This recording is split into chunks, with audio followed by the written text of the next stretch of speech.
I have two sons, one in his mid-teens and the other in his younger teens, with my ex-wife.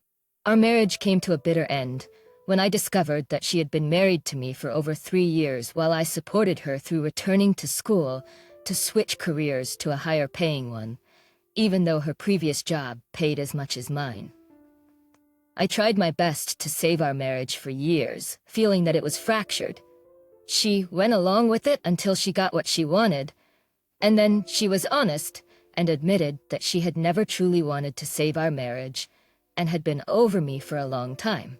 When we divorced, custody of our boys was set to 50-50, and she was ordered to pay child support to me because she was now making significantly more after changing her career and education. She remarried a year after our divorce and had more children.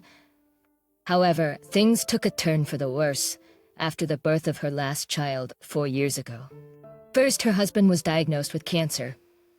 Then, one of her children was diagnosed with a long-term medical condition. And finally, the global issue impacted her job. Our boys would tell me how difficult things were at their mother's house and how they wanted to live with me more. So I went to court, and the judge reduced her custody to every other weekend and adjusted the child support order to reflect her decreased custody. Recently, she had to move into a smaller house because they were struggling financially. She then came to me for help after the courts refused to end the child support payments. She told me that I needed to help her and that I should be taking care of my boy's family, which is now her and her new family. I reminded her that she used me for 3 years so she could live off my money, and that she has no right to ask me for more to support a family that is not my own. She called me a selfish idiot and told me that her family is living off of charity and that they would be much better off if I helped them. I asked her why I should care.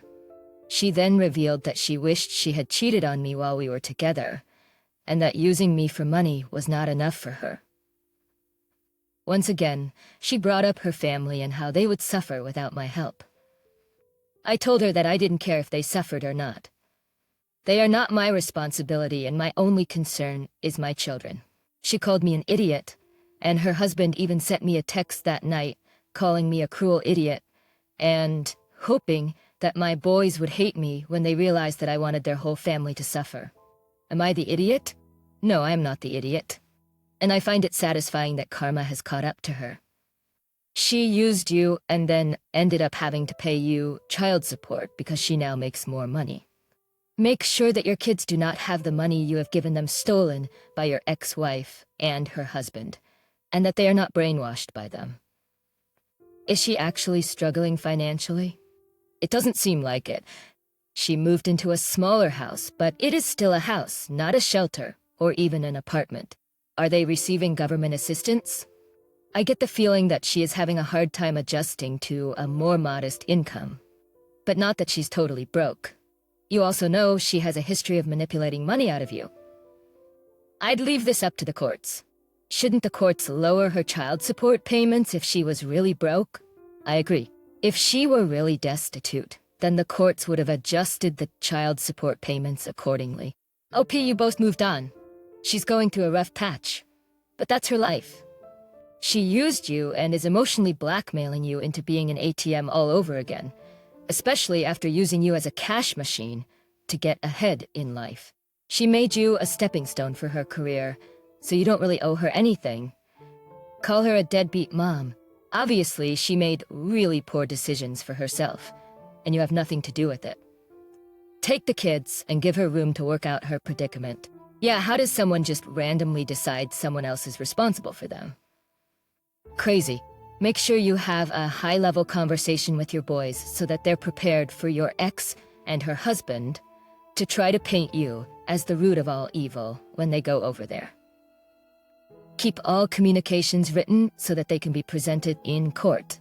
She's allowing a man with no relationship with your children to threaten your relationship with your children. I go back to court and push for full custody. Good luck to you and your kids. My female 52, husband 56, and I have 2 daughters. They're both great kids that are successful and accomplished, and I couldn't be more proud. But they lead very different lives. We all still live in the same area, the area I raised them. One female 25 travels extensively for work and has an on-again, off-again boyfriend. The other female 28 is married and has an infant son. My daughter with the infant works full-time and is going back to work as her maternity leave is ending. I work part-time but offered to watch my grandson at my house while they're at work. I quit my job, which I'm okay doing. We recently sat down to discuss watching him, and my daughter and husband gave me a list of rules. One they stressed was no animals around the baby. That one was a bit of a surprise and conflicts with the needs of my other daughter. I asked why, and they cited safety. I accepted because I want to watch my grandson and be involved in his life. My other daughter, who travels for work, has a pair of dogs. She drops the dogs off with me when she's out of town. The dogs can be a bit unruly, but are otherwise well-behaved. She's usually gone for 3 days at a time, usually midweek. So the time that I watch the dogs would conflict with my grandson. I've been watching her dogs for 3 years. I've informed her that I want to watch my grandson, and because of that, I can't watch the dogs as much anymore. Well, she didn't take that news well and flipped out, saying it isn't fair. It isn't fair that she now has to find other means to take care of the dogs, and it's financially affecting her. I told her I could stop by and check on them in the evenings, but I won't have the time to properly take care of her dogs if they were left at her place. She hasn't spoken to her sister or me in the past week. So was I the idiot here? Yes, you are the idiot for accepting an unreasonable condition to help one of your children at the expense of the other. Would your daughter really have found other accommodations to watch the baby if you had stood fast on the no pets rule? Doubtful. Most animals get along well with children. If nothing else, you can find a way to keep them apart if need be. You chose the needs of one daughter over the other and seem surprised that she's upset about it. Don't be bullied by your daughter just because you want to see the grandchild. Agree with this 100%. Baby daughter's manipulating you intentionally at the expense of dog daughter. You shouldn't allow this. They're not gonna pay for expensive infant daycare when you offer to watch their infant for free and even quit your job to do so. If you don't fix it now, this will cause a permanent rift in your family. I disagree. It's not at all unreasonable. You forgot the part where OP has literally been watching the dogs for 3 years. Actually, it's the daughter with the baby who's disadvantaged at this point. Also, I can't believe I have to say this, but your actual grandchild isn't the same as your daughter's pets. OP is not the idiot. Yep, I don't think it's fair to call Mom an idiot when she's kind and generous. If anything, the 2 daughters are idiots. They're presuming they're entitled to their mom's free labor forever. They're idiots for thinking their mom is not allowed free agency and being inflexible, respectively. They're being beggars and choosers. Oof, the entitlement. Also, if the daughter's working a job that she has to travel that much, and they aren't paying her enough that she can't afford a doggy daycare, she needs to find a new job. She already got 3 years of free dog daycare. My husband, 44, and I, 43 female, have 2 kids. Both left for college, and one is in law school now. So we're empty nesters. I love it. I get to go wherever, whenever. Right now I'm skiing a lot, and we take lots of vacations. I'm planning on retiring in a few years. We invested smartly, and now our home is paid off, and my kids are getting a full ride in school. We can retire without much worry, although we'll still work until the economy's better and our bodies allow us to. The problem is my husband's now bored and wants to foster a child. I'm absolutely against this idea. My cousin did foster a child for 3 years. She's infertile and decided she wanted to foster as a way to have a child in her life. But that child was a complete nightmare and almost caused her and her husband to divorce because it caused so many issues. I know not all foster children are like that, but my cousin is far more compassionate than me. She's a nurse, and she was crying to my sister and me every day about it. I didn't want to do it. It's hard to tell what a child has gone through, and it's usually nothing good if they need to be fostered. I don't have the energy to deal with it anymore. I raised my son and daughter, and unless they need me, I will finish my last years at work and then retire and enjoy my quiet years. My husband constantly badgers me to reconsider, but I've told him I'm not going to. He argued that it would be like having a child again, but I told him I didn't want that. I suggested he find a volunteer position at a school or go down to the children's wing of his hospital. He's a doctor, so if he wants to spend time with children, he can do it there. He also works outside the home, while I have a hybrid job, 3 days in the office and 2 days at home. So I feel like any foster child will just become my responsibility. But he's constantly complaining that I'm not being compassionate and that we could improve a child's life. But I know that it'll probably change my life for the worse. Am I an idiot for refusing to sign up to be a foster parent? Not the idiot. Also, was your husband the fun dad who basically got to be the cool guy while you did all the work of actually raising the kids? Because children are work, and only a dad who only ever had to babysit could act like having the responsibility to care for a child again 20 years later would be no big deal and a fun adventure. I'm also going to bet that you did the bulk of raising your children while he worked long and odd hours, the way most doctors do. You've paid your dues and deserve your time off from parenting. Yes, it's never done even once they move out, but you know what I mean. I don't know much about it, but I'm assuming this foster agency would decline you anyway, as you're not on board. Your husband doesn't need a new child. I think he just needs a dog or a cat at this point. He doesn't seem to understand all the work you've done for your previous children. You say it yourself. You love kids, but not anymore. Get some peace and have fun with your life. You have the right to listen to your gut feeling. And if your husband still wants a baby, he should work in a kindergarten. Maybe he'll understand what taking care of a baby really means.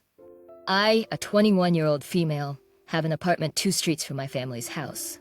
I have a young teen sister who wanted a way to make easy cash, so I asked her if she could come over before school to let the dogs out to use the bathroom, and then after school to feed the dogs, let them out and sit with them for a little while, for however long she wanted to get away from her home for a little bit. From her home for a little bit, she agreed, and so did my parents. I have the Ring doorbell app, and it was the 3rd day she was house-sitting. I never checked, but I was just bored and saw her and 3 other girls walk in. I never told her people could come over, so I texted her, and she said it was friends from school. I told her they needed to leave. She stopped answering my texts, and about 2 hours later I got the notification. They were leaving. I was upset, but thought as long as nothing was stolen, then I guess it was okay. When I got home, my bedroom was a mess. Clothes were everywhere. I'm assuming my sister was trying them on. One of my Michael Kors bags was gone. I was also given a bottle of Petrus wine for my 21st birthday that I hadn't opened yet. I found it half full in the back of my cabinet, wide open. I was obviously really mad. I texted my sister and told her that she was no longer getting paid, that my missing bag would be returned, or I'd be talking to our parents. I texted my mom and told her about my sister drinking because I was mad and a young teen shouldn't be drinking. My sister texted me back, calling me a witch and saying that I needed to pay her, or else I'd lie because she fed the dogs every day. I told her, "You don't get paid when you trash a house and steal." My sister is really mad. She's grounded, and my mom is trying to find out the girls' parents' names. I don't think I'm an idiot because, yeah, she fed the dogs, but things are missing now and my house is a mess. Am I the idiot? Holy crap, they destroyed your bedroom, stole from you, and drank your own alcohol in your apartment while you were away? I wouldn't pay her, period. Change your locks if you have to, and ban her from your house. Not the idiot. Technically, you will get paid for labor, but you'll also get billed for damages. So for dog sitting, she owes $5 to $10, minus the bag $200, wine $4,000, and house cleanup $10. That's being generous, and assuming the time of both sisters is equally valuable, and the cleanup will not take more time than the destruction did. Sis was paid and still owes $4,200. A verbal agreement constitutes a contract. Pay her and give her a bill for damages and losses. That's the typical legal advice. If she wants to give up her friends for a reduced bill, that can be offered. But in the end, it's her responsibility. On the side, did you keep the video of them entering? With a yearbook, you should be able to figure out who they are. Oh, the yearbook is genius. And forget the Michael Kors bag. The average price of a bottle of Chateau Petrus is more than $4,000. That's grand theft. Tell your sister that if you don't get full satisfaction, you will be filing a police report. A police report was filed, and a claim of vandalism and theft was made with your renter's insurance. The perpetrators will be prosecuted. This is how your sister learns a lesson about treating other people's homes and belongings with respect. My mother passed away when I was 7 years old. My father married Jane when I was 10. Jane has a daughter, Lucy, who is a teenager, and Lucy's father was never involved in her life. Jane then married another man, who Lucy called Dad, but he abandoned her after 6 years. Despite this, Lucy was much happier about their marriage than I was. It was difficult for me to see my father with someone else, and I struggled to understand why he wanted another wife when I didn't want another mother figure. I never made a big deal out of it, but it wasn't the happily ever after for me. However, for Lucy, it meant having another father figure. My father and Jane realized that it was tough for me and put me into therapy, which I still attend today. We also had family therapy a year into their marriage, where we were encouraged to openly express our feelings. I was honest to a certain extent. I admitted that it was hard for me to see their marriage as a happy thing, and that it would never be the same for me, or what I truly wanted. However, I also acknowledged that it was nice to see my father happy and that Jane and Lucy were fine. Lucy would latch on to everything I said, including when I brought up in therapy that I didn't want Jane to try to be my mother or for anyone to think that I now had 2 mothers. She would tell me that she was glad to have another father and how nice it was to have a complete family. She became insufferable when we were 12 and my father and Jane had a baby together. She would say how we were all brought together by her half-brother and how her mother had now given me 2 siblings, which should be enough for her to count as a mother figure to me. I told Jane about it and she said she would talk to Lucy, but she never did. I also talked to my father when it continued. He told me that Lucy didn't mean any harm and that I should take it as an honor that she feels the way she does, because many kids would be against sharing their parents like she's willing to. He also said that if she ever becomes dismissive of my mother's death, then it would deserve a conversation. Time passed and things got easier, but it's still not the same for me as it is for Lucy. Last week, Lucy started to say that embracing my father as her own was for the best, and that I should do the same with her mother. She said that our experiences leading to becoming a family were the same and that she knew what she was talking about. I didn't like when she said that, and I told her that it wasn't the same because my mother had passed away and I will never get to see or speak to her again. She insisted that it was no different from her situation. I told her that it was, and that we would never fully understand how the other feels. This upset her, and she said that it should be easier for me, that I can't hold on to my mother forever, and that I need to let go of her like she let go of her first father, because they are both gone and it's for the best. I got so mad and yelled at her to leave me alone. She burst into tears. My dad told me he would talk to Lucy when I explained what happened, but Jane was angry, and so was Lucy, and they said I had no right to yell at her the way I did. Not the idiot. How dare she compare a set of deadbeat father figures who abandoned her to a mother who passed away and would have given anything to still be with you and raise you? I really hope your dad does talk to her about how this is not the same thing and how you should never let go of your mom. I also hope he speaks to your stepmom too. Yes, she warranted being shouted at because her mom clearly wasn't going to tell her she was out of line. And up to that point, neither was your dad. I need to let go of her, like she let go of her first dad because they're both gone and we're better for it. Okay, that made my eyes widen. Yikes. It never ceases to amaze me how people will constantly poke the bear and then get shocked when they get snapped at. Lucy seems to have no sense of boundaries. Talk to your therapist one-on-one.